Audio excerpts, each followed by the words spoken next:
is going to be. Well, I'm going to start all over because you guys didn't hear me. Sorry. We started and I didn't unmute myself. So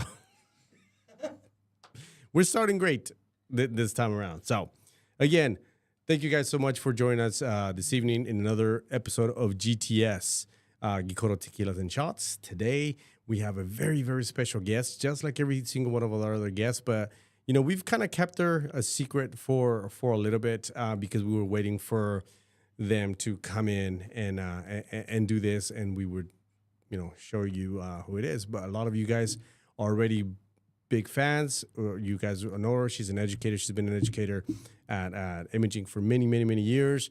Part of PPA. I believe she's part of the board, if I'm not mistaken. Not the board, but she'll explain it later. But anyway, she's part of PPA. And she'll be teaching at WPPI this year. So it's going to be absolutely fantastic with that.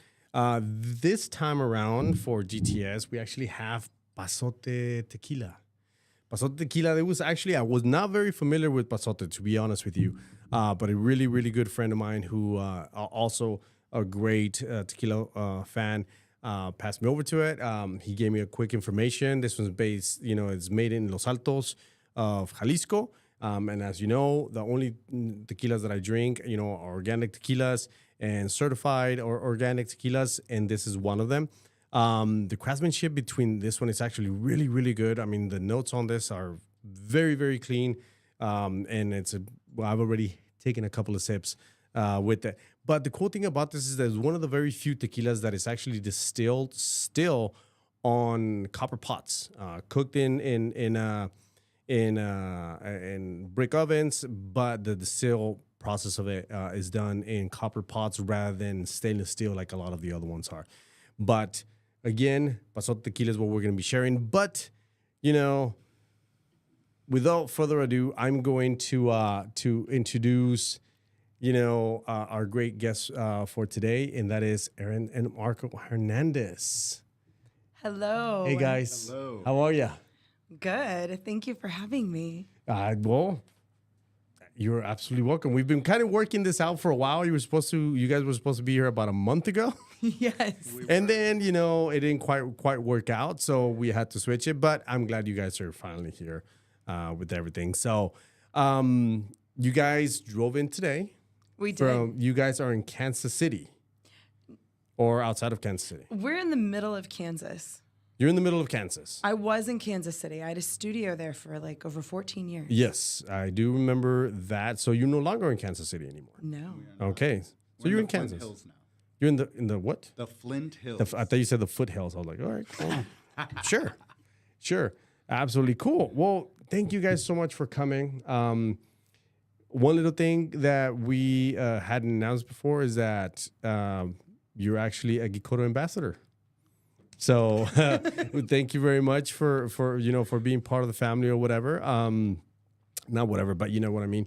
But thanks for being part of the family. You have actually been using Gikoro for quite some time, for a few years.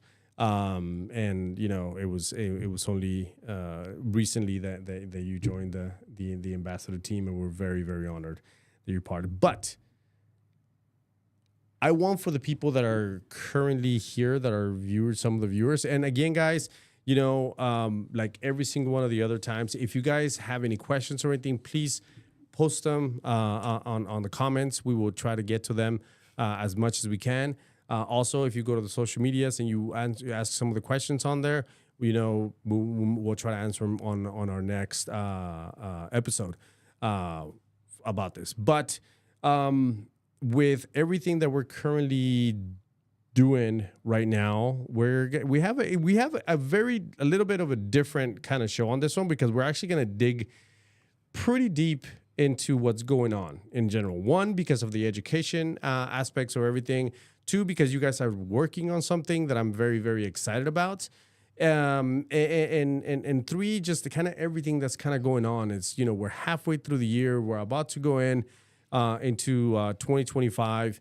You know, the trade shows and conferences are about to start picking up. So these are things that I definitely want to know a little bit about. So again, guys, my name is Hiram Trillo.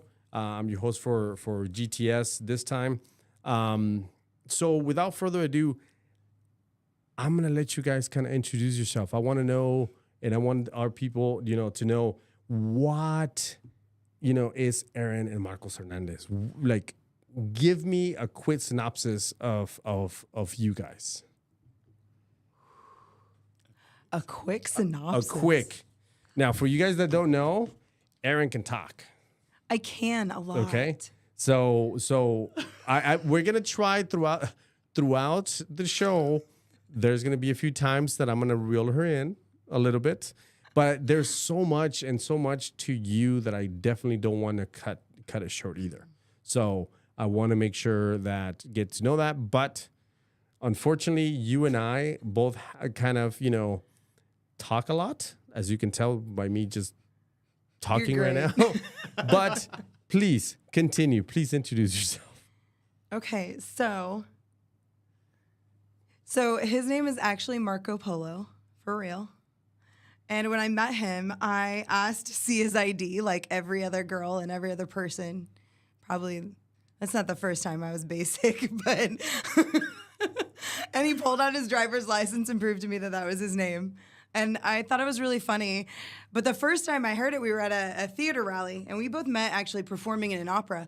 And we went around and they had to introduce everybody. And he said, "My name is Marco Polo Hernandez-Reisner." And I was like, I wonder what woman would marry that name. Me. You. Me. I would marry that and have that whole name. I took his whole name. Anyway. And that was... I found that out at one of a very late night at Imaging, and we were actually in Nashville after all of the bars had closed down and nobody wanted to serve anything else. We sat down with water and actually talked for a while, and that was there was so much that I learned about you guys, which was pretty awesome, which is something that I really, really appreciate. As you know, my wife and I, we worked together for a long time, but she actually has, a very good education, and she's a physical therapist. So that's what she does, currently now while I'm, daddy gaggling around and playing, with electronics and toys. But it was a very, very good conversation, and that was the one thing that I remember, because I thought you had kind of hyphened that you were the Reisner, and then they were like, "No, that's Marcos too," and I was like, "Oh, okay, cool, all right." So there you go. So continue. Well, the hyphen is because of dual citizenship. Yes. And my last name was Applegate. It was Erin Applegate. That's so basic. That is so basic, but it's so you though. But it's so you. It's so deceiving because she's not. Yeah, that's the absolutely like. Yeah, I did not know that. Yeah, it was really problematic because so Married with Children was like super popular when I was growing up, and so everyone thought I was related. Every teenager's crush at that time. Yes. And then there was a TV show called Meet the Applegates. Have you ever seen this? Can't say I have. So, they have and I was a teenager at the time. They have a teenage daughter that gets pregnant, but they're aliens and they're like animals and they eat people. So. Anyway, that's my journey of Applegateness. Okay. Well, and my dad would tease me, and he was like, "No, really." He like one point showed me a picture of like my cousins, and he pretended like it was Christina Applegate, but I have autism, and so I like believed him for a really long time. So to all the people I lied to, I'm sorry. I didn't mean to. I thought I was being honest. And now, so I'm gonna clarify. I don't think. Have you taken a drink of your tequila at all? One. Okay, so this is just Erin. Okay, this is not the alcohol has not been processed yet, so it's only gonna get better. That's all I'm saying. Is gonna be awesome. I thought you were gonna say worse. No. It's gonna be better. What are you talking about? Tequila. That's the great thing about tequila. Tequila just makes things absolutely better. So again, guys, if you're out there, if you want to ask some questions, please put them on the comments. I was like, and we would definitely, we'd love to answer them on that. So let's dig in. Let's Okay. again. You're into, you're a photographer. You've been a photographer for many years now. Tell me a little bit more. Tell me about your career. How did you get into photography? You said you had a studio, all that stuff. Can we kind of go into that? Yes. So it's a really interesting story, and I'll actually try to keep it not long, because every story with me feels like it's a long story. So I was a performer, and I went and studied performing at a college, university, and As in like theater or Yeah. choir or Yes, theater. both? Okay.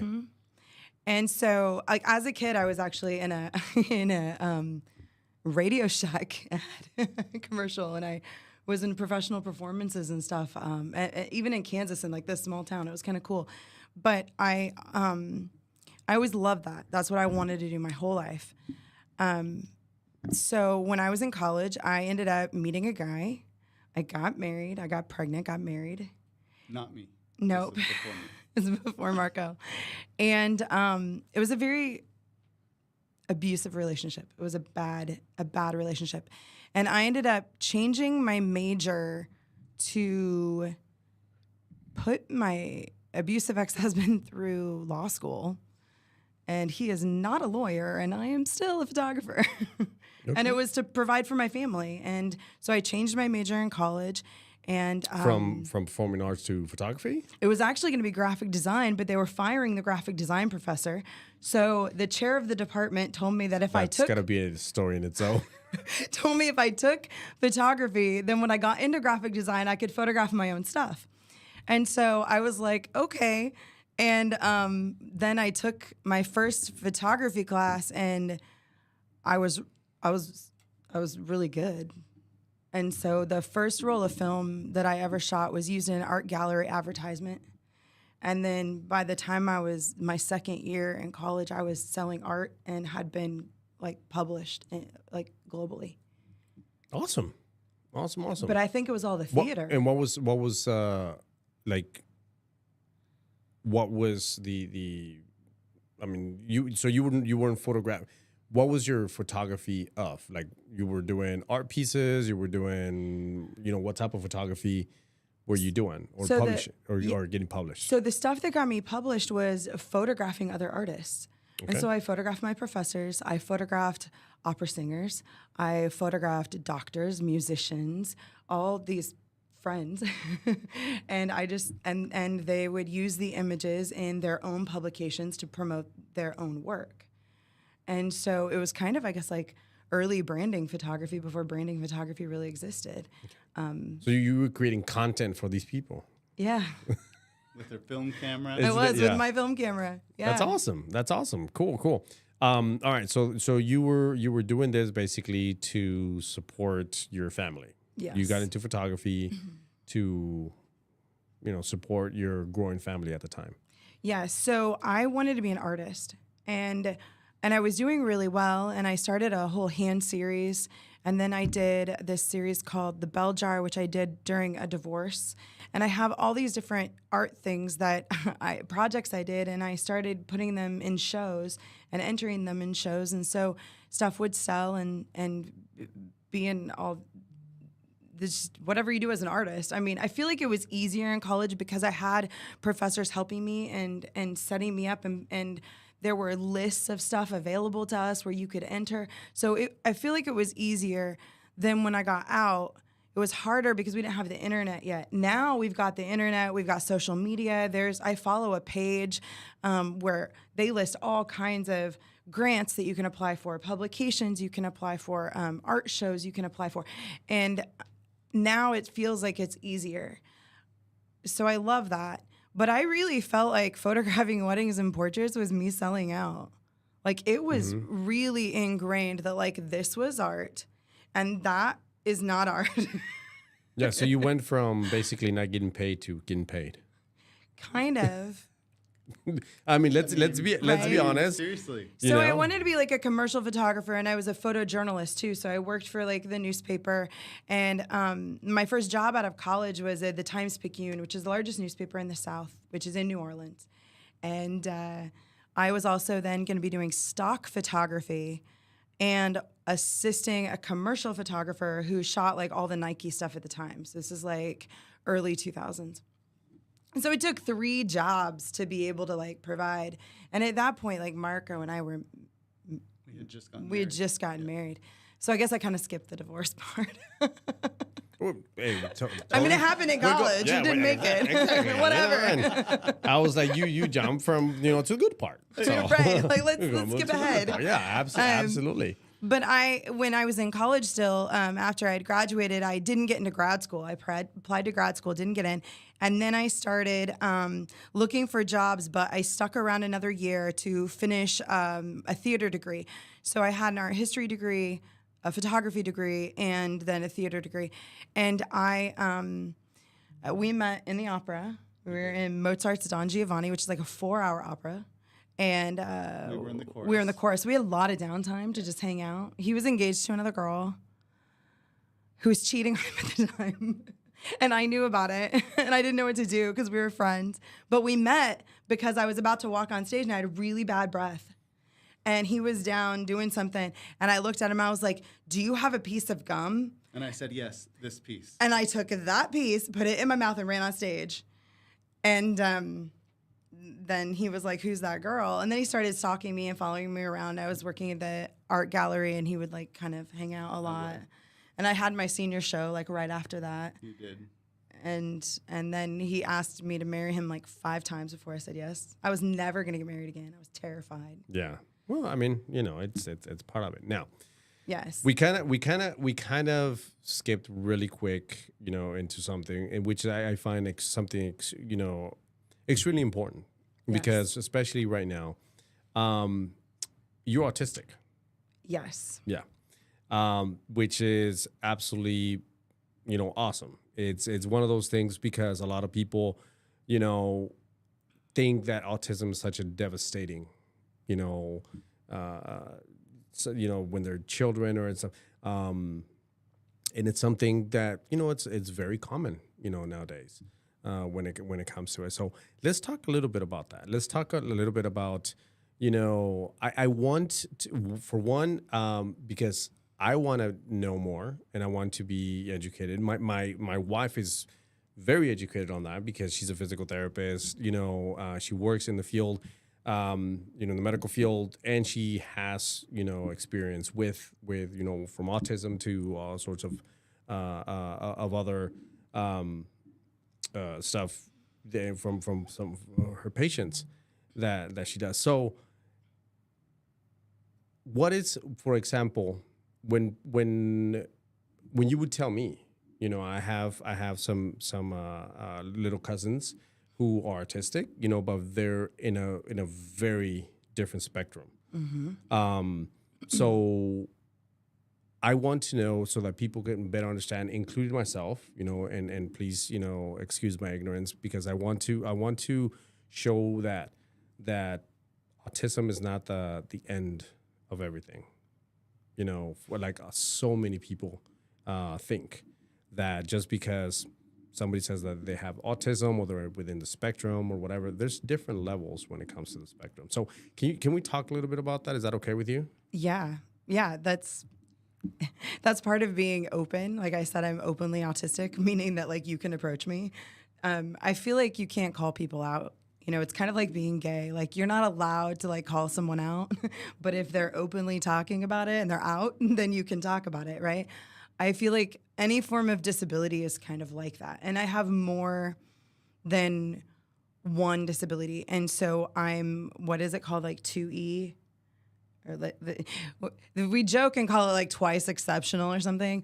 But it's usually when you have more than one thing that is going on in your body and in your life that makes things a little bit more difficult. And most autistic people do not just have one, but they have 2 or 3 or 4 different things that kind of pull in. Autism is very interesting because it is a ginormous spectrum. And that spectrum that we're looking at, it has to do with, I guess, I want to say like almost functionality, but I think it also depends upon environments or things that you have going on, how you process stuff. I don't know why it's so extreme. I've never really figured that out. I don't know why some people are like me, and then other people, like the children will like kind of, you watch them close up and be super quiet. And I think that's probably one of the challenges that is currently kind of happening, where everybody's kind of trying to figure out, the difference and, within the spectrum of what it is. So, that's why they have a spectrum, of on the size of that. But I think it's a fair question. Like, I don't know, and hopefully one day we'll have some answers. But it's great to see and know a little bit more. That individuals, like yourself and many other ones on there. I know a couple of colleagues who have Asperger's. And stuff like that, which is something else, when it comes that is part of, as far as I know, kind of within the spectrum of autism and stuff like that. So do you think, and this is actually one of the questions that we had. I was like, what do you think have been like the challenges and the opportunities that you think that this has kind of created, for you? Okay, so the challenges are interesting because you're laughing. Do you have insight into this? What are some of my challenges? It's funny because I'm not aware sometimes. Like, I'm really not. And there are times when I'm really blunt and very direct, and it's like in my train of thought. Okay, so here's kind of a comedic way of looking at it. So when you have autism, you can be like, or I'll just say me, I can be really, really wickedly smart on like a few subjects, like stupid genius on like a few things, and then really dumb on like a few others. And one of them is that like I'm not a human lie detector. Like, I'm really bad at it. I will be nice to people that hate me, and I will have no idea. And I'm just like, I guess this is their problem. I don't know what to do about it, and that's why I've got Marco and you, because there are times when both of you guys have looked at me and been like, not her, not that. Nope, watch out. And I need that because I do not see it coming. There's something about me that embarrasses me that I'm always embarrassed about, and I try to cover it up, but I'm very childlike. There is this childlike wonder and creativity and exploration and happiness and joy that I try to hold on to. Like I try to bury that, to like pull that out from, I think, my 5-year-old self and grow that up a little bit, but still have it, because it just makes life a whole lot better. And I think that that's also what keeps me young and people happy. I don't know. I also like hyper focus on something. So if I start a story, it's very hard for me to not complete things.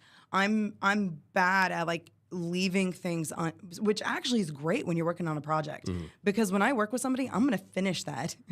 Yeah. Like, you give it to me and we're going. But I think the hardest part is being misunderstood a lot, like a whole lot.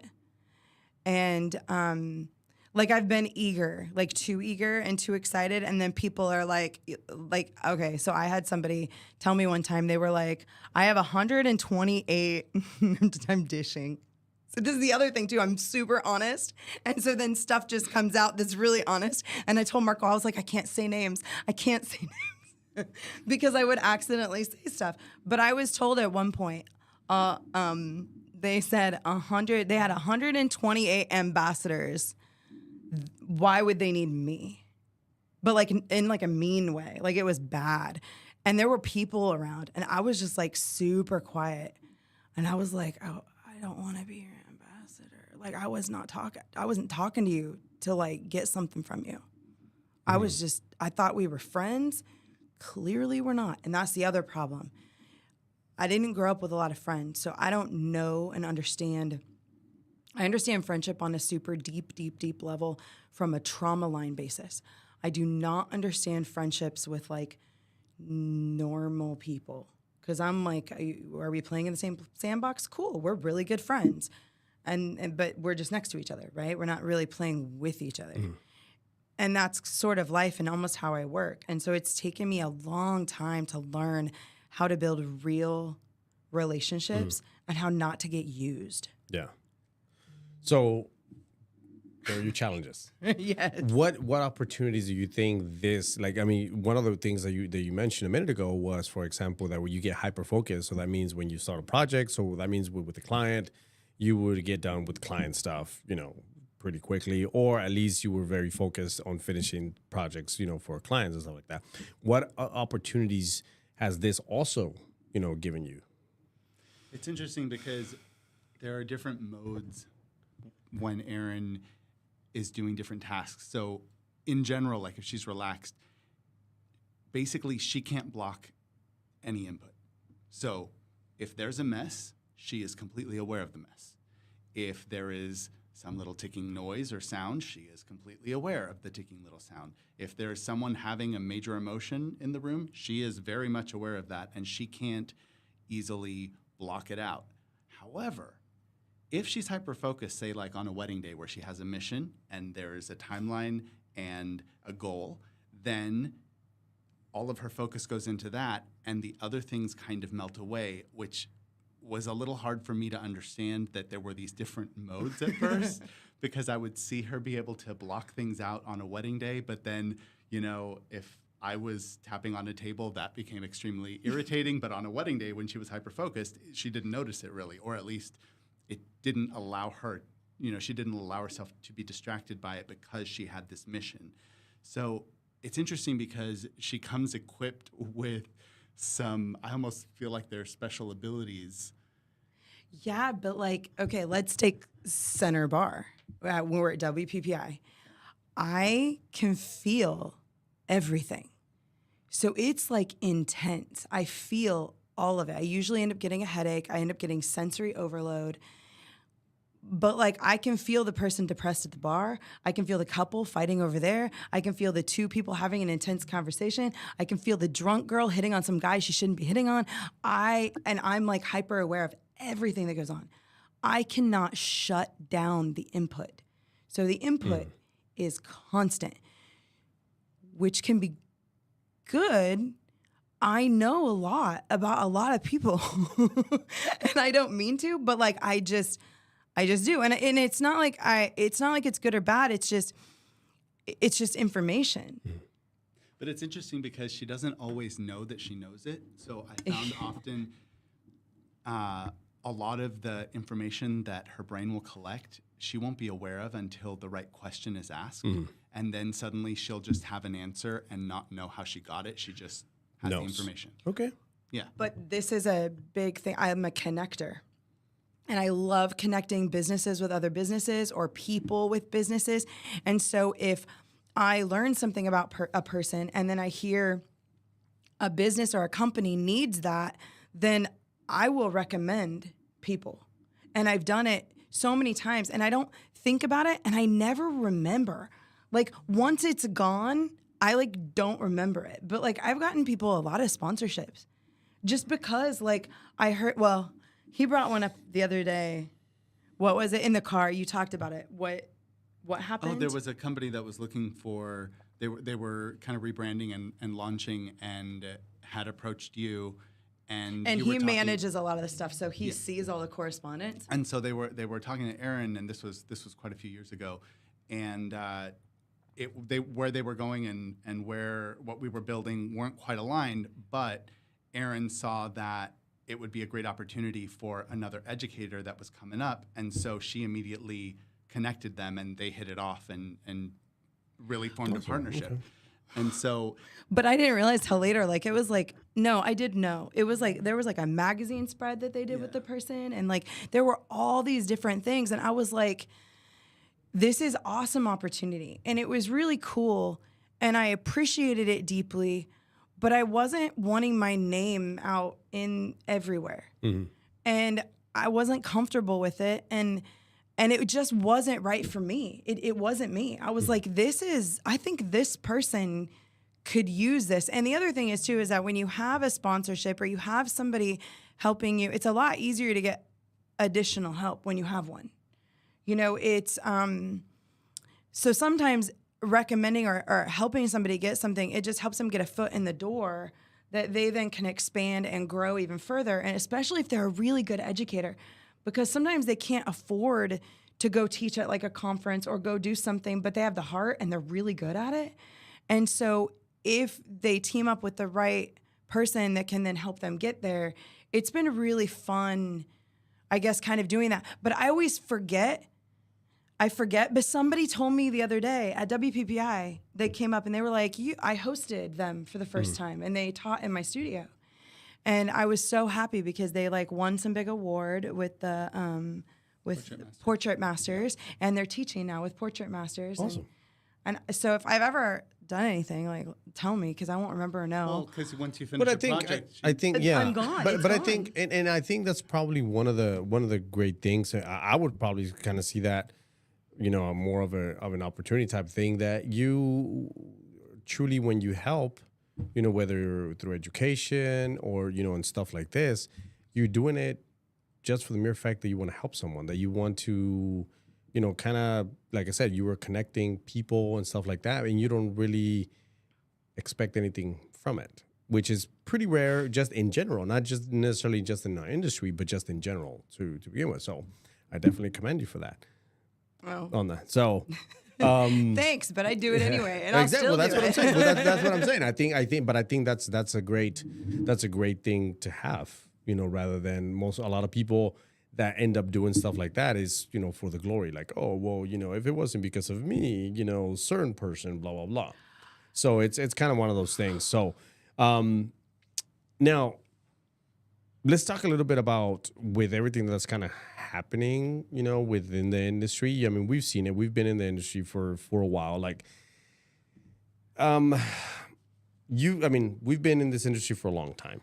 Yeah. How have you seen the evolution, since you started, of, with you say you were shooting on film, you went into digital, now with social media, and I think we're going to talk a little bit more about content creation and stuff like that, because that's something that you guys are very involved with and stuff like that. So let's talk a little bit about the evolution of the industry. Where do you see, or where have you seen photography evolve since you started? Especially, again, with the rise of digital, with the rise of AI, with social media and all that stuff. So, yeah. So I've been a photographer for over 20 years. 24 years. And I started off in film and then moved into digital like pretty early on. And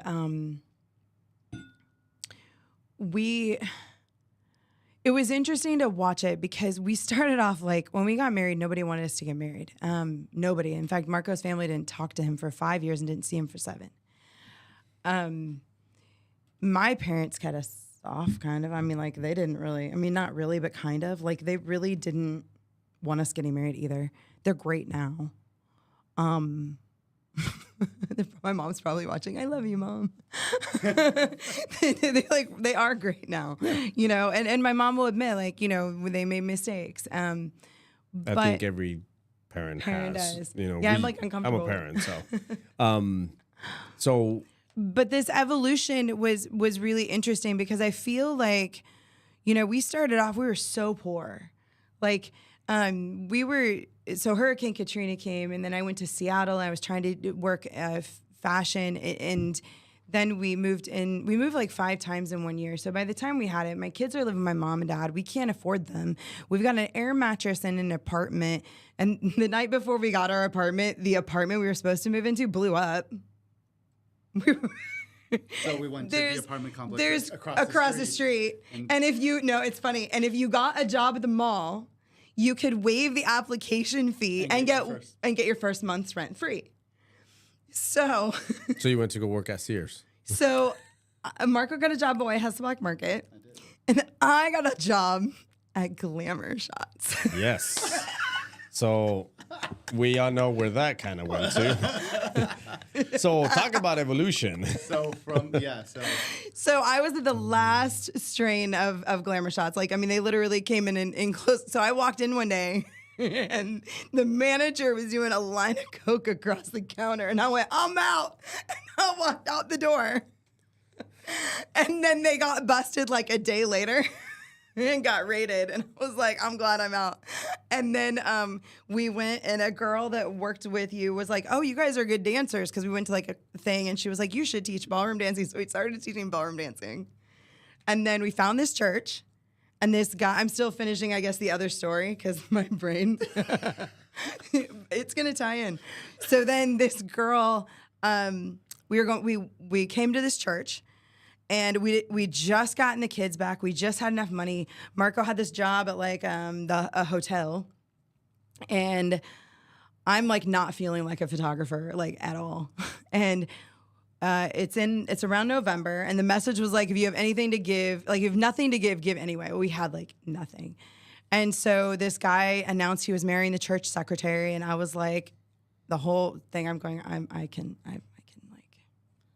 a photographer. I could do this. So I walk up, I wade through all the congratulations. We know none of these people. We've been there like a couple weeks. And I walk in, and which means we've been to like 2 Sunday services. So I walk up and I was like, so I don't know if I'd be any good. That was the first thing out of my mouth. I've never really shot a wedding before. But I am a professional photographer, and if you need one, I would like to offer up my services to you. She was like, I'm getting married in January and I do not have a photographer. So we photographed our first wedding in the snow. I shot digital. At that point, I'd moved over. That was my first like real session with a digital camera that I had purchased when I'd saved up for ballroom dancing and stuff. Marco, the bride, he's never photographed anybody. This is the first wedding he has ever been to. And the bride hands him her film camera and says, take pictures of me. And he goes, okay, I need you to go photograph the guys with my film camera. So Marco goes, Erin, what do I do? I set his camera. I go up, I look at the room. I set his camera. I hand it to him. I go back downstairs. I'm shooting. He comes back down. He was like, okay, so we've adjusted things. So I came upstairs. I look at it. I adjust the camera. I hand it back to him. I go back downstairs. I'm shooting. And then we get to the ceremony, and he's up in this like balcony thing, and I like set the camera for him, and he's standing there shooting the film. And so that was our first wedding we photographed together. And then we photographed every wedding together ever since then. Awesome. And then we got him a digital camera right after that. We tracked, I think I stopped counting at 38 referrals from that one wedding. And we had somebody come and hire us, and we didn't know what we were charging really. And he came up, and he was a businessman, and he was like, hey, so I did a little bit of research, and photographers that are really starting out, they charge around, and this is like, 2007 was our first wedding in a blizzard. And then he was like, we charge around like $1,500 for basic. And he was like, I'd like to hire you and give you $1,500. And I was like, that'd be great. So that's how I even started charging. And then so it was very basic, very sporadic. And then Marco got laid off from a job, and he was like, so you know how you like talked about opening a studio? And I was like, yeah, like in passing. And he was like, I think it's time for us to open a business. And so at this point, we'd only photographed like 3 weddings. We've only done a couple portrait sessions. And then we were like, all right, we paid all our bills. We had $30 left over, and we needed $800 total, like 600 and whatever, to like pay our bills. And so that was next month's bills due. And so we were like, all right. And so we started hustling. And then we made that next month's bills, and then the month after that next bills. And I was like, this is the amount of money I need to make, and so how many sessions and the price. And then by year 2, we were making 6 figures, and we got our studio. That's awesome. So that's the like story. But then we were full on digital. We went through the craze of wedding and portraits, which I think has peaked. I think the bubble popped already. I think it's still relevant. I'm not saying it's not relevant. It's very, very relevant. But content creation is like a whole new thing, and it's changing the game rapidly. You can be making a lot of money. A lot of money is relative, but you can, like depending upon what you're doing, creating content. I watched cake bakers quit baking cakes and just design cakes on video and make more money and not have to deal with clients at all than any other. And that was, I think that was the first that I was like, whoa. And then I was in a meeting, not like a closed meeting with PPA, but like just hanging out with some fellow people at PPA, and they were talking about it, and they were like, yeah, I don't think you actually have to be like a wedding and portrait photographer anymore to be, or commercial. I think you could actually teach photography and have a decent living. I think you could actually do content creation and just photograph people like on the street, or do street photography has become so relevant right now because of the ability of just getting views for content creation. Mm-hmm. And I think it's been amazing, and it's actually changing, I think, the way portraits and weddings are even photographed. I think it's a good evolution. Yeah, absolutely. And I think, so social media has definitely, changed the game in a lot of ways. I think it's basically, the photojournalistic of what's kind of happening. Not exactly, but, compared to, for example, what Cartier-Bresson, and a lot of these, big shots at the time, kind of started, I don't think they were expecting what has kind of come up now, where people are going out into the streets, photographing people basically dancing for money when it comes to it, for views, for whatever it is, when it comes to it. So I think social media and has it's a part of the evolution? Absolutely. I think photographers, especially photographers who have been in the industry for a long time, instead of being kind of looking at social media into, what is this? This is not what I do, whatever. Actually, I think, they have kind of like the upper hand, because they do know what makes a better, image, everything from video to everything else. And I think they should really kind of embrace it, because a lot of the new age, people that are going into social media don't have that background from lighting, to framing, to everything else. And if you do, even if you do, know a little bit, it could really kind of set you apart, from that. So it is absolutely a game changer when professional photographers and videographers show up in content creation, because they absolutely have the upper hand. They have the skills and the artistic eye developed, and they understand how to interact with people, or how to frame, and what they're interested in. And if every single person would embrace a content creation as a part of their business, like quit thinking of marketing. Like, we need to redefine what marketing is. And everybody was talking about wearing all these different hats. And I'm like, all of those hats have now come together and have become content creation. You don't need to look at it and be overwhelmed with now I need to market. I need to create my email funnel. I need to be able to do this. I need to be able to do that. No. Think about what you want to do, what you want to create in the world. And then you are creating for that target audience, or maybe just for yourself. I've seen people create for themselves, and so many people are attracted to that because they relate. Mm-hmm. And it's been kind of interesting to see some spinoffs or deals or shows that have been given to people just because, this dude was a poet that I've been following, college student, really beautiful, writing. It's incredible. It's really impressive. And I wish if his video was better, it would be so cinematic. Mm-hmm. If his photos were better, it'd be cinematic, because it sounds like a movie, but the image quality doesn't. But no one cares, right? Because they're watching it anyway and they relate. But if a professional photographer could take some of their other skill sets that they have, whatever it is, I don't care, any special interest, and you can add that, we are now able to develop our personal brands on a different level and create for ourselves and even for others in a different way using our skills. Yeah. And it brings us more clients too. When your clients see it, it brings more business. So I would never get rid of the weddings and portraits. Keep it and build.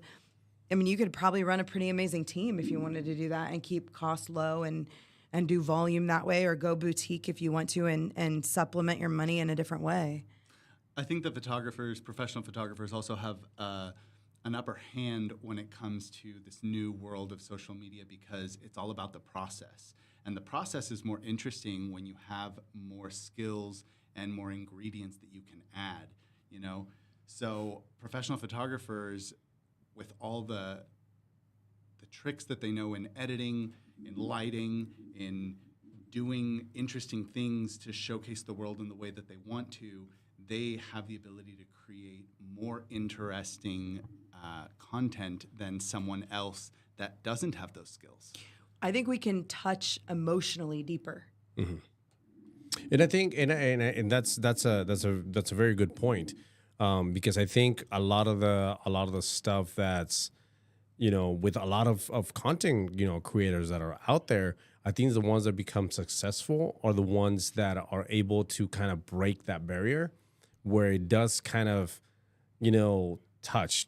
And when I say about that, you know, I mean, obviously there's a lot of, you know, like OF people that are out there that are not necessarily, you know, that get a lot of views, that, you know, that they're not really doing much of anything except with, you know, showing off, and stuff like that. That's not what I'm talking about. I'm talking about the ones that are not doing that. The ones that are actually doing, perfect example. Let's say, for example, like my children. My children are very into, you know, right now, a big thing is, you know, you ask them, and I'm trying to guide them as best as I can, but for a very small time, I'm like, what do you want to be? I want to be like Mr. Beast. You know, everybody knows who Mr. Beast is, or whatever. Now, he started when he was like 12 years old. He's in his upper 20s, maybe 30s now.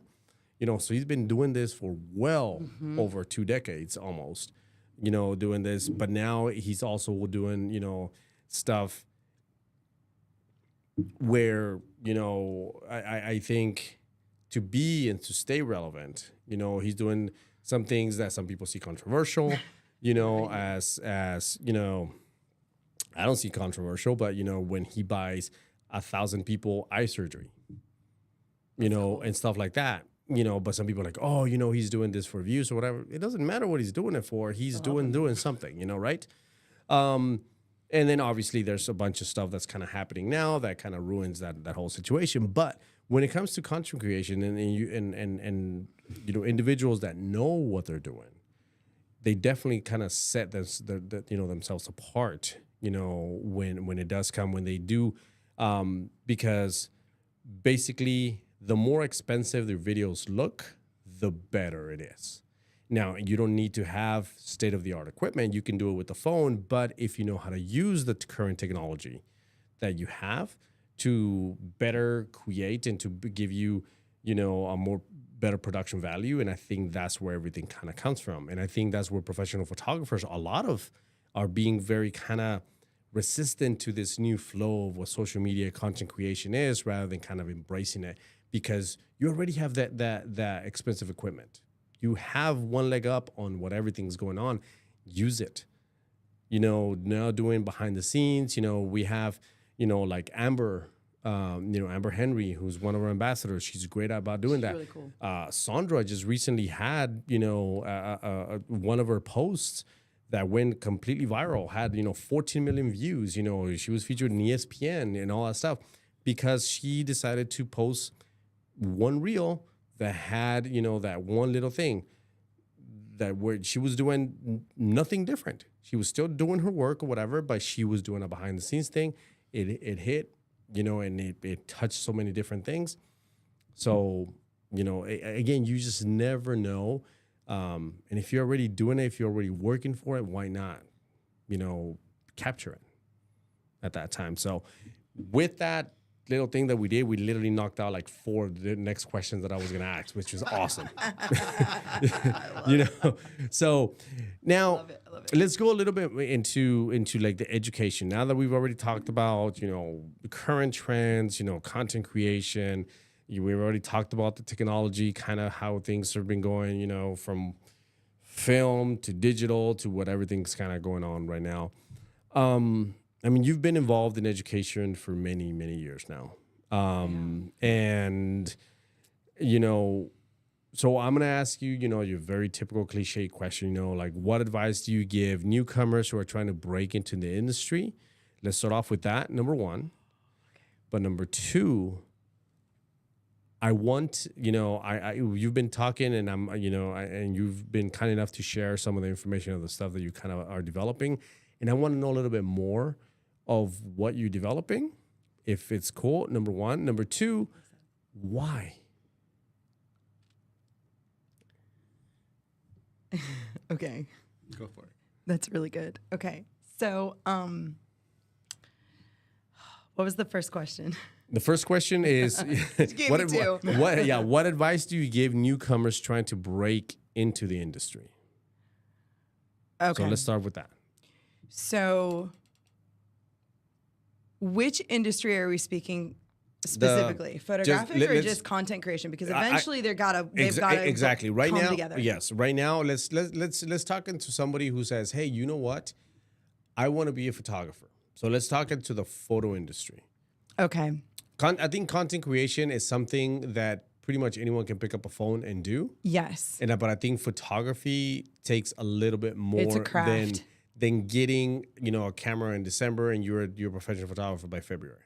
Yes, it's a skill and a craft that a talent you have to hone in and really learn, and then also to develop your own style.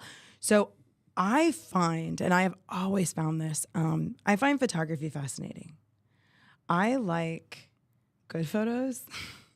This is so controversial. I like really bad photos too. I like bad photos. I like people that are growing and learning and trying things. And like they were like, I know this sucks, and I'm like, but I see the good. I see what you're trying to accomplish. And I can find like oftentimes, even when we're first starting, the one thing that most photographers have with weddings and portraits is they truly connect with their clients. And I love it, and I can see it in the images. And so I find inspiration from new people. I like it when they learn, that's great. But I love it when they learn, but they hold on to that playfulness and that creativity, and they take the learning and then explore and see where they can go. Because when you get older, that's the stuff that dies out. And then you end up I see people follow and follow and follow. And I'm like, where are the innovators? Where are the people that are going to try something, no matter how good they are or how at the top of the game they are, that will try it and let it be bad, or let it be what it is, or let it be raw and gritty. I love raw. I don't mean like raw, unedited. I mean like raw as in like emotional, or maybe there's pimples on the face or wind blowing in the hair, or like I have this vision of something I want to do with these neighborhood girls across the street. I want to get in the car, and they have like, they're so cute, and they have like these little crop tops and the baggy jeans, and I'm like, that's so me with my friends in the 90s. And I want to get in the car with them, and I just want to photograph them in this car singing like whatever it is they're singing, probably Taylor Swift, at the top of their lungs. And I want to photograph this live moment that's that's real. Okay, I'm gonna interject in this one. But is it real? If you set it up, if you get in the car with them, if you have this as a thing, is that a real moment though? Okay, I see what you're saying. Except that's what they do when they drive down the street. Absolutely. No, which I get it. But here, so when it comes to stuff like this, I'm a purist. I'm an absolute purist. Okay, so when it we're comes going back to like photojournalism, exactly. like pure. Okay, I came from that world. Absolutely. I get that world. Yeah, exactly. So okay. So I knew you would understand kind of that thing. At what point, for example, like with this, at what point do we lose the PJ aspect of it and it becomes a photo shoot or an editorial? I have a little something I want to interject. Absolutely. Okay, so having come from a background in theater and performance in opera, one of the things that a performer is absolutely like beat into is that even though you're going to perform this 100 times, every single time you say these exact same lines, it has to be real, fresh, new. This is the first time that character, you as that character, is saying that line. And when the other person reacts to whatever line was said, it's the first time, and the audience has to feel that newness. So it's interesting because with the background in theater, it almost allows for a rehearsed, directed new creation. And the moment is meant to be, in order for the audience to live in the world of that good theater gives you that suspension where you're like, wow, this is real, what I'm watching on stage, even though it's all been pre-written. You have to feel that magic in order for it to work. Yeah. And so that moment of creation is real, even though it's been completely rehearsed, directed, manufactured. There is an element to it that is real and raw. And I absolutely get that in that aspect, and that's what makes a great editorial. When it becomes an editorial, because you are telling a story as an editorial. I think that was the one thing when a lot of people would ask me, well, what's the difference between like a fashion shoot and an editorial? Like, well, an editorial tells a story. An editorial is a little bit more story driven than everything. When a fashion thing, you go out into the desert or you go into whatever and you shoot these beautiful dresses with models and all that stuff. That's fantastic.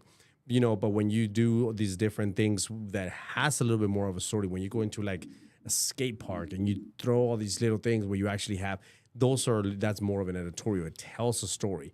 Elle magazine for the longest time was something that I idolized for a lot of the reasons because of the editorials that they did. I can't recall. I want to say that it was Elle, the one that did the Brad Pitt and Angelina Jolie. Those were cool. Which was amazing when it was, they set it up, as, a husband and wife with but was that during the Mr. and Mrs. Smith? I think it was around that time, around that era, but that editorial was brilliantly shot. It was beautiful, because it was gritty. It was, they try to make it this really like very blue collar type of thing, which we absolutely know that neither one of them was, but it was like, oh my God, I can relate to them. Like, look at, I am authentically acting. Yeah. Like I turned around and looked at Nancy and I was like, look, I can be like Brad Pitt, I was like, yeah, probably not, but it made you, but so that's what it is. So I do get, the whole aspect of it. But again, going back into my roots, when you say like, I want to get in there and I want to, raw moment, like, is it really raw? Okay, so it's not, but that's also, this is so funny because I always see myself in conversation, in things, but this is why I call myself an editorial photographer. Yeah. Because that directorial aspect from growing up like that, and I'm going to be very clear and I guess very frank about something, and maybe a little intimate with everybody. I learned facial expressions and I understood emotion from watching Robin Williams stand-up comedy. Oh, absolutely. Absolutely. Because as an autistic person, that's how I came into that. And I think that's why I'm probably like so animated sometimes. And my mom is very animated too, but it was interesting to watch it. And then I actually got to meet Marty Kollner. I don't know if you know who that is. He is the man that produced that HBO special of Robin Williams. And he said he followed Robin Williams around and he goes, his shows were unique every night. They were completely different. And so he's kept watching and watching and watching. And he knew he wanted to film stand-up comedy very different because before it was just the stage and the person. And he goes, Robin has these great emotions and I want to zoom in. And so he was like, I'd watch him. And then all of a sudden I found his tell. And he would take a step to the side and he would take a breath in. And then I knew he was going to make a joke. And so he started directing the cameras to zoom in at that time.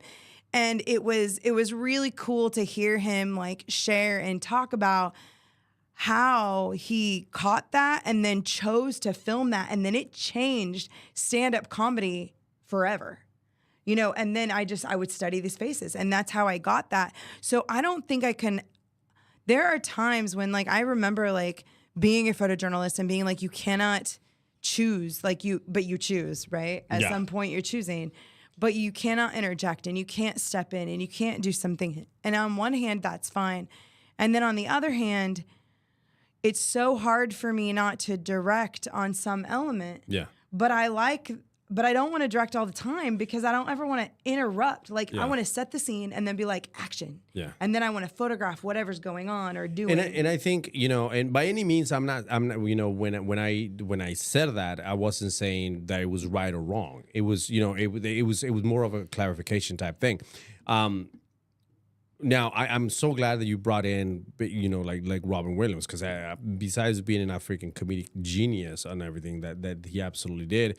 And if you guys have never, seen or read any of the stories behind him, more than half of his movies were unscripted.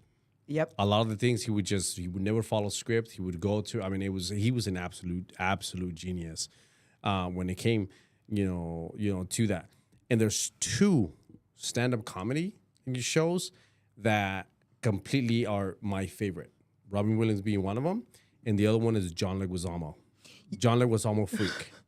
Freak, if you've never seen that, is literally like a Broadway, like a one-man Broadway show.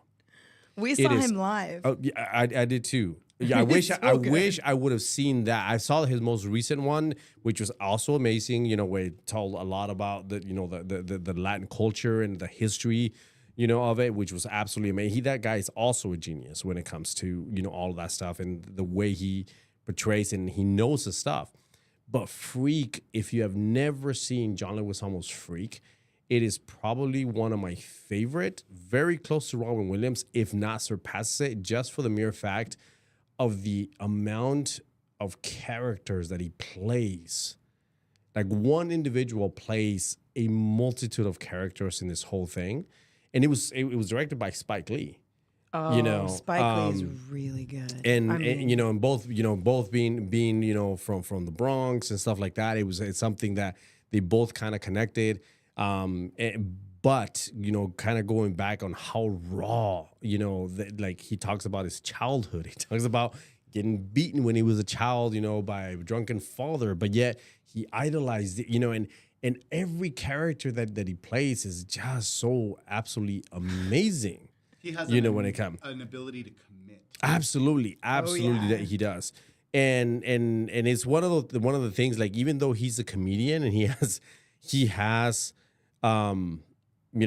movies where he plays an absolutely, he played, in Romeo and Juliet, where he did an absolutely amazing job, which is a dramatic role, in the modern version of that Baz Luhrmann, directed, which is by far one of my favorite Romeo and Juliet's, depictions of that, but he played a dramatic role, and the following year he's in The Pest. Which, if you haven't seen The Pest, very, very one diverse person. One of the most idiotic films of all time, but it's such a cult classic.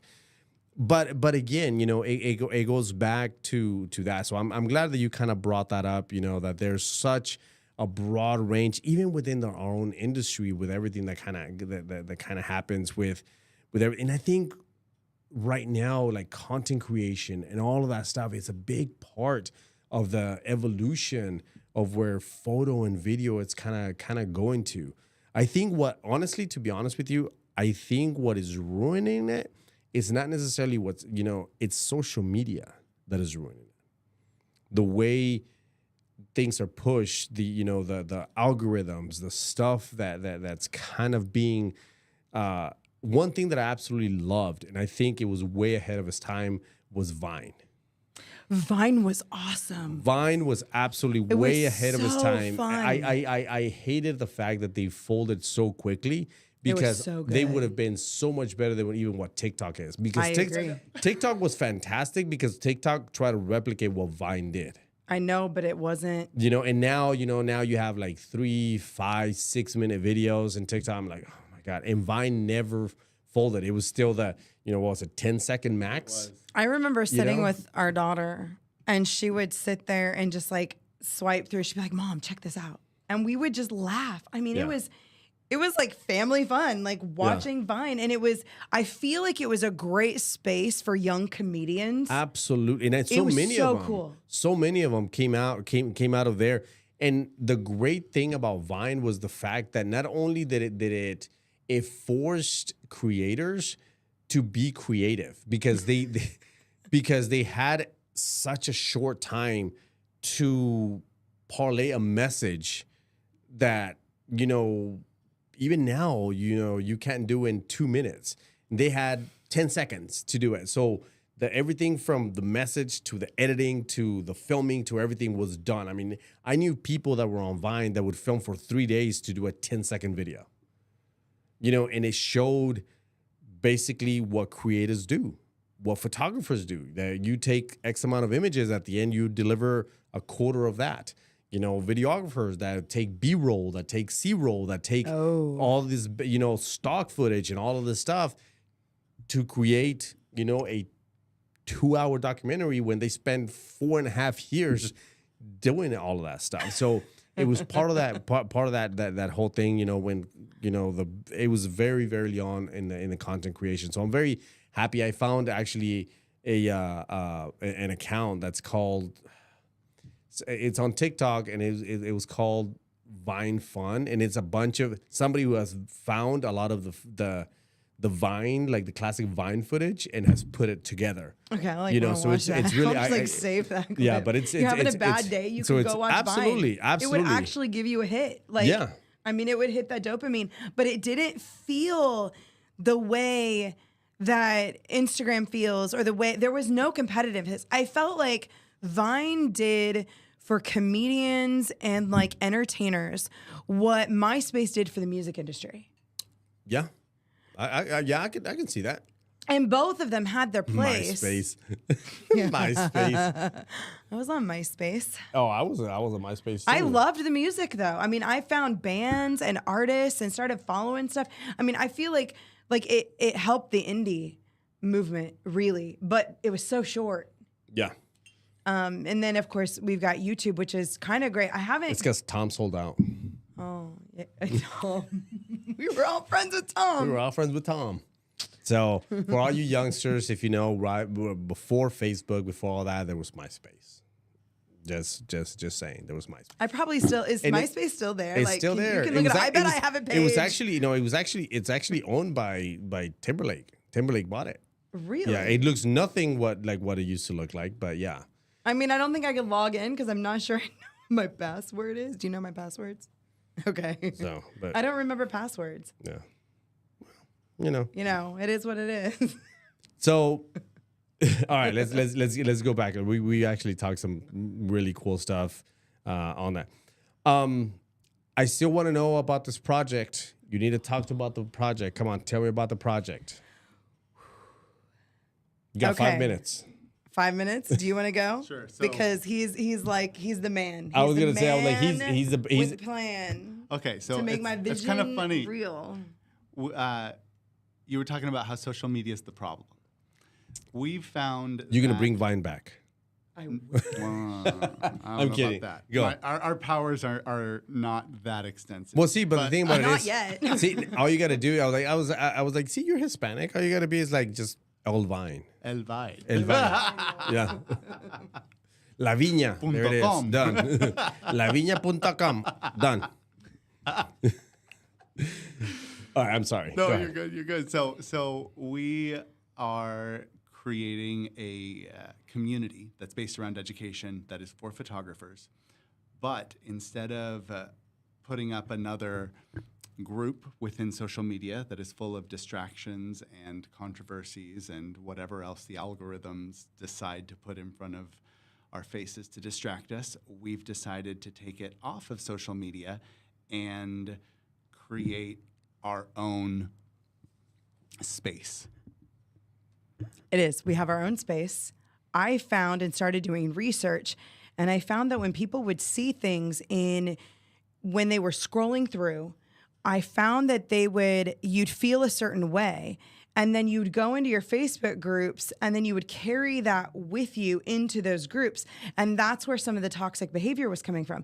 So if you have a space that doesn't have any of that, and none of these, like seeing ads or seeing controversy or anything that you don't like, then you could have a space that was just for photographers. But I have a target photographer. I have a type of person. And if you're not that type of person, like, I mean, you can come, but like everyone's welcome, but like you're not going to fit in. Like it's for a very specific type of person. Okay. Now, here's why. I do not handhold anyone. I do not handhold my brides. They are amazing. They are smart, intellectual women. The men are brilliant and wonderful, and they don't need handheld by a photographer all the way through that. If they're going to do that, they're going to hire a wedding planner. That is not my job. And so I was like, I didn't grow up with friends. I didn't have like people really, I mean, I had a friend that braided my hair, but like I didn't like have slumber parties. I didn't have these things that happen. I didn't do sororities. I don't understand that world. Yeah, right? So you get my passion, right? So it was kind of about what happens when you go through life and life is hard and you need to overcome obstacles and you need to overcome the hardship and you need to overcome the bad things to actually be able to fulfill your dreams. And so I want people that have been through grit, that have been through shit. And I want them to come in. I want people like me. I mean, you don't have to have autism or be hearing impaired. Or be married to a Mexican. But because that's it. I was like, everybody has. I was like, apparently my wife has an impairment because she's married to a Mexican. That's not. No. I did not say that. No, absolutely not. So here's my question. I'm gonna be playing devil's advocate. Okay. By saying, you know, the stuff that you were and I love the passion. That's one of the things that I've always known about you is the passion that you have when it comes Very to this. passionate. Right now we're in a society where exclusion is terrible. Is this excluding a certain amount of people? I see Marco saying, you know, shaking his head no. So I want an explanation because I do want people to understand that this is not.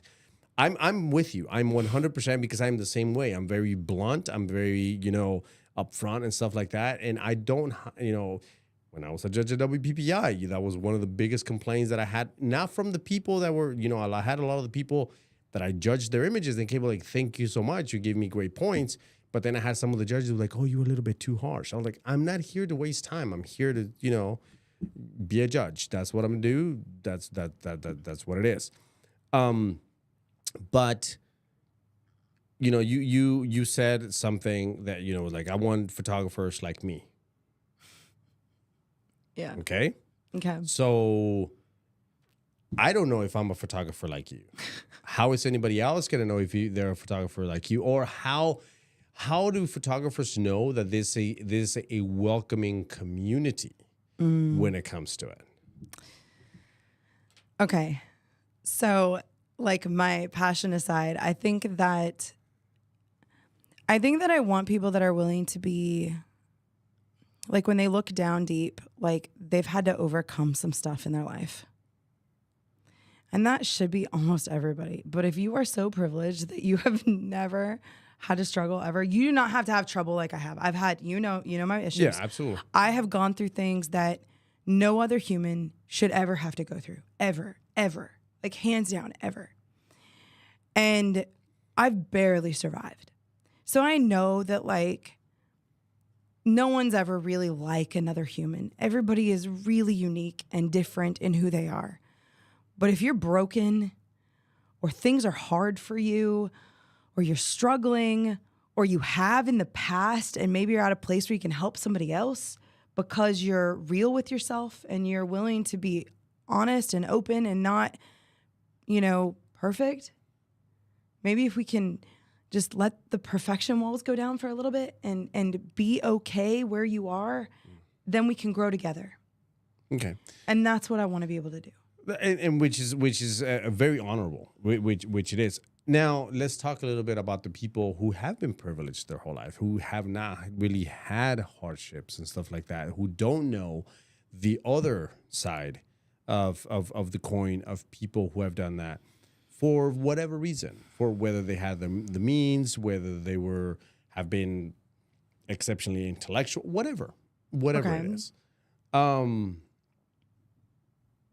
how are they going to feel welcomed into this community that they know nothing about, or that they haven't had any hardships?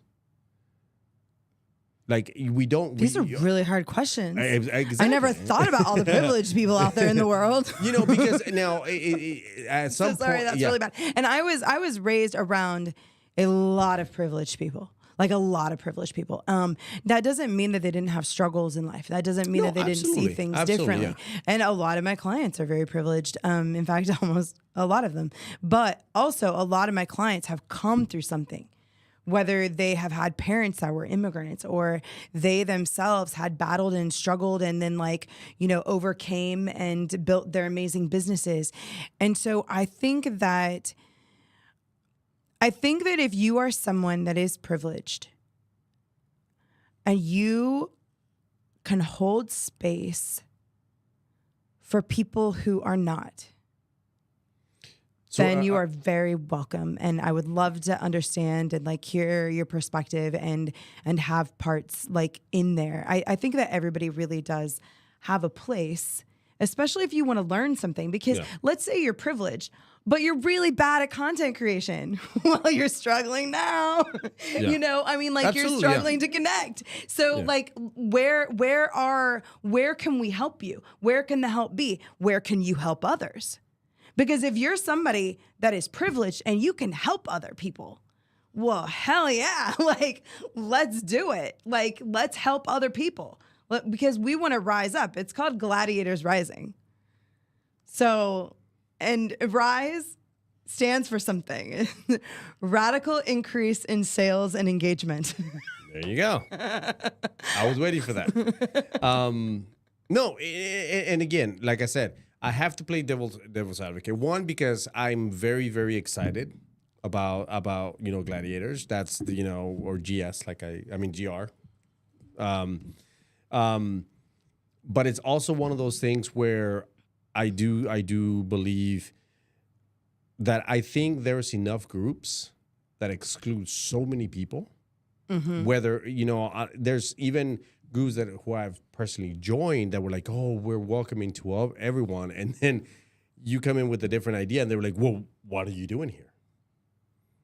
Well, maybe that just makes me more honest. So it's one of those, because they said they were welcoming to everybody and they weren't, and I'm all like, exactly. You're not welcome if you're an asshole. So I don't know. That's what it is. So that was I want to make sure that we that things like that are are clarified, because and I will ask, and me, and you guys have always known me, and for you guys who do know me personally, I will always be very upfront about everything. Pretty much what you see is what you get when it comes to it. And when tequila's flowing, it's even better. So that's one of the things. After that question, I'm going to take a drink. I was like, it's truth juice when it comes to this. Cheers. But yeah, so Gladiator Rising.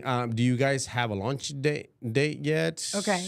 So technically there are people in there. So you're in the beta group. Kind of, yeah. But so I spoke at Imaging, and right before that, the year before, people started creating their own groups, because after my talk, they were like, we want to do this. And so I have a poem that I wrote in 2018 or 19, and it's called Gladiator Rising.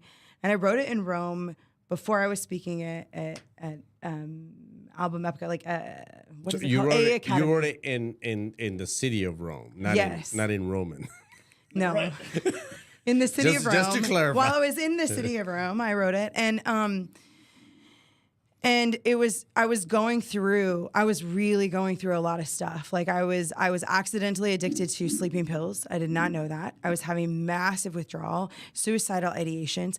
This should have been one of the happiest moments of my life when I got there and was on stage. It was translated into multiple languages. They had live translators in these desks and people in headsets, and there was a live translator on stage. There was 500 people.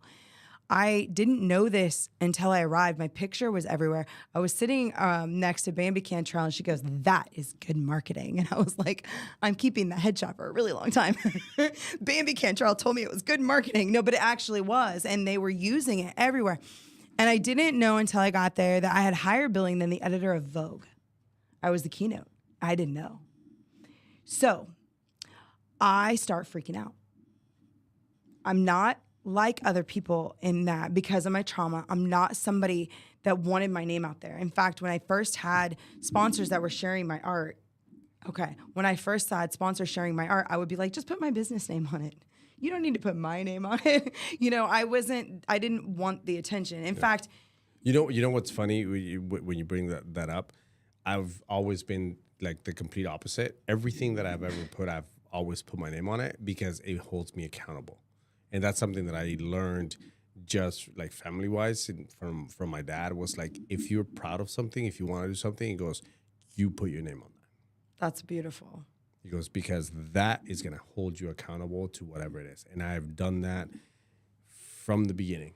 That's why every single business that I ever started, whatever, had my name or had my last name, because that held me accountable to whatever it was. That's beautiful. I was hiding. I was absolutely hiding. And so I don't know where I was going with this. I don't remember why I was telling it. Because you were in Rome and Babby Cantrell told you that was so for I marketing. wrote this poem before we got there, and I shared it on stage. I read the poem to everybody. And I had all of these Italian men at the end of the poem. I was like, we are gladiators. And they're all like standing up going, we are gladiators. And so when I shared it in the room the first time I taught at imaging, everybody was like, I want to be a gladiator. We're gladiators. Because I told them the story. I didn't make them stand up and do it. They all stood up and did it. And I was like, all right. And so they started building a group, and I didn't like the Facebook group thing. I really didn't. And so then when I spoke at imaging this last year, it was right before that, I was like, Marco, we got to do something. We got to do something. And he was like, let's just put it together and we'll add people in, and we don't have anything figured out. So we're like, okay. So I did it, and we had 260 people like join the group immediately within like an hour. And everybody was talking and sharing their stories and like posting. And then I haven't done anything with it for like 6 months because I went through something trying to write a book. And it was not good. And I needed to slow down. And I needed to take a giant step back. And I needed to go after the things that made me happy. And I needed to spend a lot of time healing and building. And then we came back to stuff, and I feel a lot better. I spent the last 6 months really healing. And I shared something in that room that I'd never shared with anybody. And so I was like, you guys will have this, like, just join in. And so it was a special moment in that room, seriously, because I didn't know if I would share it. And it broke me down, but it was awesome. I mean, like not me sharing, but their reaction did. I had a standing ovation, and it took 2.5 hours for the room to clear. And I never felt that accepted. And I enjoyed and was happy to accept every single person and hear every single one of their stories. And I cared about every one of those individuals because I deeply care about other people, to the point where when I was a child, I couldn't watch certain shows, or like they would have the dogs or like the kids that were dying. Like, I mean, I would just melt. I could not function because I could feel all the emotion. And so Marco had set that up, and now we are building it, and we have an infirmary. So when somebody is injured or has a problem with a client or is frustrated with something or needs help with something, like, let's say pricing didn't work out or somebody didn't like something, like how do I respond to a breakup email, or, how do I fix this issue? There's an area set aside for them to go in and do that. And then anyone can come in and help. It's a community. We have a winner circle. So if you have done something cool that you're proud of, I don't care how big, I don't care how small, we want you to go in and we're going to celebrate your win, no matter how large or small. And we're going to be able to set goals, and I'm going to teach on setting goals and how to overcome and accomplish, because I have that thing. So I may as well teach the skill set. And then every time you reach a goal, we're going to cheer for you. And then we have a forum for you to talk and share, and we'll post stuff and ask questions and have fun conversations. And we have, what's the other area that I've got? Do you remember? Well, there's the class. Well, there's classes and courses and stuff, but anyone can participate. So if you're an expert in something, be the expert in that thing and help other people. And the area that we're building it in, the platform Marco found, it tracks stuff. So I know when people are participating and in what topic areas. And so we want to raise up like if somebody really wants to be an educator, we'll raise up educators. If somebody really wants to like be a wedding photographer, they can do that. If people really need to know how to market, which they do, everyone knows how to market. So one of my classes is framing profits, which is the sales system I had. So we're going to put it in there, and it's going to be affordable. That's awesome. That's absolutely And I mean great to hear. affordable. Like So- we are trying to find the lowest price we can possibly do. The lowest price. I wanted it to be really, and Marco was like, "That's too low because the cost of running an ad that's lower than it is to get the person in." And so we're still figuring it out because we want it to be volume based. I want to be able, if I could change 120,000 lives, I would love to do that. I've been through a lot of trauma, so I want the other side of it, and I have to set high goals because I've been through a lot. Anyway, That's okay. awesome. All right, so Gladiator Rising. I've been very, very excited about this for a while, since you guys were kind enough to kind of share with us this. So it's again, when it comes to this, me personally, Gikoto, we only stand behind stuff that we truly and firmly believe in, and this is something that we truly believe in as well. Not only because Erin, is one of our ambassadors, but also because it's something that's going to be good for the community, and that's something that we are have always been very passionate about. Not only creating products that are great for the photo industry, but also standing behind stuff like this. So thank you guys so much for sharing. That we're very excited, to be part of it, and stuff. So to kind of finish this, this show off, on this part, I want to know a little bit more, kind of like, personal insights of what you have, things that are coming up outside of Gladiator Rising. Do you guys have a release date? Number one. So let's talk about, do you have a release date? Two, what are things that are upcoming, with you guys? Do you have any workshops? Do you have any speaking, keynote things where you're going to be part of? Please share with us. Okay. So we're looking at around 6 weeks release date. So you're talking about late October? Yeah. Okay. And if you guys, anybody listening, if you want to swing into my DMs, I will give you a special offer if you type in Gikoto, because I have something that I will do. Because I love Gikoto. So here's something that we're going to commit to. Okay. The first 100 people that register will get a $50 gift certificate to Gikoto. That's awesome. Thank Okay? you. So Thank you guys you. can choose on how that is. We'll give you guys the code and kind of go from there. So the first 100, where I'm formally committing to what this is going to happen. So the first 100 people that register to Gladiators Rising will get a $50 certificate. And there's other stuff that is going to happen, but for sure, a $50 gift card that is going to come to. Thank you. And I know your word is good, so you're there. I love your wife, but like I love you too. Like I can't be like I love you, but like, I love my wife too. So the thing that we have going on, which is really cool, is that I got invited to go to the inaugural ball of the first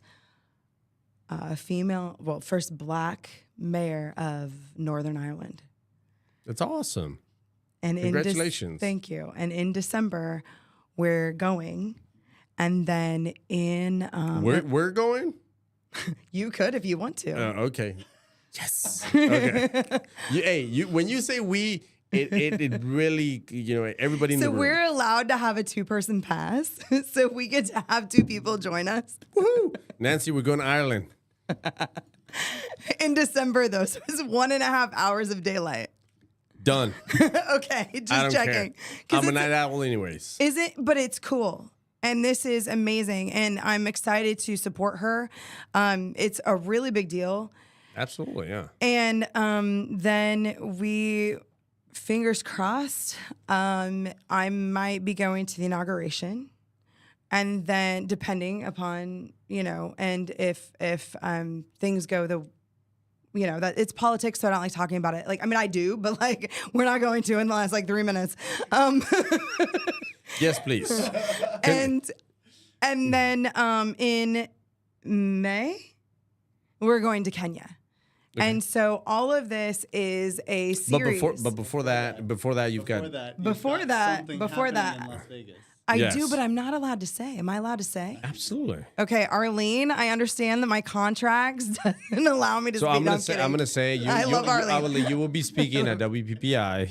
I will. I would like, so keep an eye out this year for those individuals who are planning on going on. I know you guys have a lot of concerns because of the new venue, whatever. Honestly, I think it's going to be absolutely amazing. The Rio has actually done a ton of work with. I think it's going to be one of the better venues since the MGM, to be honest with you. And I think it's going to be fantastic. So there's a lot of things happening. Everything from the Portrait Masters this year. We're going to have the first Latin Masters that's kind of happening. So beyond that, there's a bunch of things that are going on. Great educators like they have every year with that going. So please keep an eye out of what's to come. In the next few weeks, they're going to be announcing a lot of stuff pretty soon. And to be honest with you, I think this is the first year that I think the hotel is going to be extremely affordable. I'm excited about that. Yeah, and not only that, but what you don't understand is that the Rio, every single room that the Rio has, it's a suite. And they're brand new. Like, they just got redone. They invested like $300 million into renovation of the entire, hotel. So it's going to be good. I'm really, really kind of looking forward to it. Number one, imaging is going to be here in February. I'm very excited about that, just for the fact that they are in our home, town. They're actually going to be 15 minutes from us. There's a lot of things that we're going to be doing this year for imaging because they are, here home. So please stay tuned. There's a lot of things that we're going to be offering because we're in Texas. We're very proud of the fact that we are in our home state, and then been 15 minutes. There's a lot of things and a lot of good things and a lot of partying happening very, very soon. If you know us, we love to party. We love to have fun. We love to, include as many people as we can. So stay tuned. There's a lot of things that will be coming. So let's close this out, with everything that's happening. Thank you so much, you guys for being here. Again, you guys did an amazing, and I'm very, very proud for Gladiator Rising, that's coming up. Please keep us posted with everything that is going on. We will keep you guys posted as soon as we have information. We will be sending email blasts with everything, for all of that stuff. Key takeaways of the discussion that we had today. This is going, like I said, like every GTS that we have, it's uncut, it's raw. We have it on our YouTube channel. If you haven't subscribed, please subscribe. So that, every time that we not only do we have new tequilas on there, but we have new guests. The Truth Juice kind of comes out. If you haven't seen our past episodes, please do. So you can see everything that we have discussed. If you have questions, please put them down. If we didn't answer them this time, for our next guest, we will do our best to do it. We do have a few things that are coming up For the rest of this year, trade show wise, we do have some speakers that are going to be coming up, and we'll be posting that. We will be doing email blasts for a few conferences that some of our ambassadors will be speaking at. With that, also we have some great sales that will be coming up here for the holidays. If you have a chance and you've never been to Mexico City, in October we'll be in Mexico City for Masterclass. It's Mexico's largest conference and trade show. So we'll be there for that. If you have any questions, we'll send you information. Please let us know to get that. And the last quarter of this year, we have holiday sales coming up. So if you haven't registered, you can register on our website to receive our newsletter. We won't spam you. We'll only send you we have good information. Trust me, I hate the fact when I get just random stuff. We won't text you unless we absolutely have to with that. But when we do, we will also send you great savings when it comes to that. So again, thank you guys so much for being part of it. I'm going to turn it over to these guys so that they can say their last goodbyes and if there's anything else that they want to add. But for now, I want to say thank you very much for being here. And, we will be seeing you guys very soon, and I cannot wait for everything that's coming up. So anything you want to share with everyone? Thank you for having us, and thank you for the great tequila and the good conversation. It's been an absolute joy being here. Thank you so much. All right. With that, guys, thank you so much for joining us.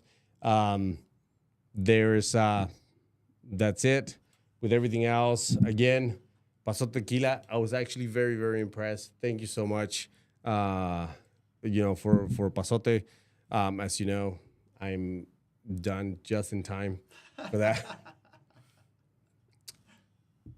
Thank you guys. Thank you guys for joining us. And again, we'll see you in the next one.